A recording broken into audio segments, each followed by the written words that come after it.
31শে December রাত্রি, পৃথিবীর বুকে এক কালো অধ্যায়ের নাম। এ রাতকে কেন্দ্র করে পুরো বিশ্ব যেন পাপাচারের এক অশ্লীল জগতে প্রবেশ করে। রাত 12টা বেজে ওঠার সাথে সাথে আতশবাজির বিকট আওয়াজে কেঁপে ওঠে পুরো দেশ। মুহূর্তেই ভুলে যায় আশেপাশে থাকা অসুস্থ মানুষগুলোর কথা। 2022 সালে আতশবাজির বিকট আওয়াজে প্রাণ হারায় 4 মাস বয়সী ছোট্ট শিশু উমায়ের। ফানুস উড়াতে গিয়ে রাজধানীর বিভিন্ন জায়গায় অগ্নিকাণ্ডের ঘটনা নতুন নয়। অসংখ্য অগণিত পাখি ঝাঁকে ঝাঁকে মরে পড়ে থাকে রাস্তায় রাস্তায়। কে নেবে এর দায়? গল্পটা এখানেই শেষ নয়। সেই সাথে শুরু হয় বিয়ার, হুইস্কি, ফেন্সিডিল, আফিম, হেরোইন, ইয়াবা, গাঁজাসহ বিভিন্ন মাদক দ্রব্য সেবনের মহা উৎসব। বিভিন্ন ক্লাব ও দেশের অভিজাত হোটেলগুলোতে চলে নিষিদ্ধ পল্লীর নগ্ন মহড়া। উঠতি বয়সের তথাকথিত বহু আধুনিক তরুণ তরুণীরা লিপ্ত থাকে অবৈধ কর্মকাণ্ডে।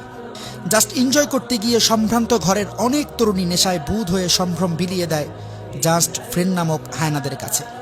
বহু জায়গায় কনসার্টের আয়োজন করা হয় এবং নারী পুরুষের এই অবাধ মিলন মেলায় যেন অশ্লীলতার জোয়ার ওঠে।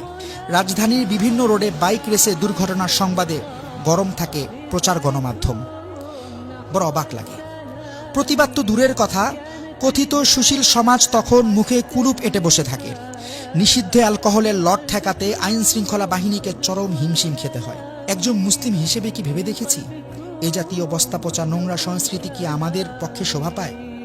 ইসলাম তো বটেই, এমনকি একজন সুস্থ বিবেকমান কোনো ব্যক্তিও এ জাতীয় চরিত্র বিধ্বংসী উদযাপনকে মোটেও সমর্থন করতে পারে না। সত্যি কথা বলতে কি জানেন, এই ঘৃণ্য সংস্কৃতি আমাদের নয়। তাই আসুন পশ্চিমা এই অপসংস্কৃতির বিষাক্ত ছোবল থেকে নিজে সতর্ক হই, অন্যকেও সতর্ক করি।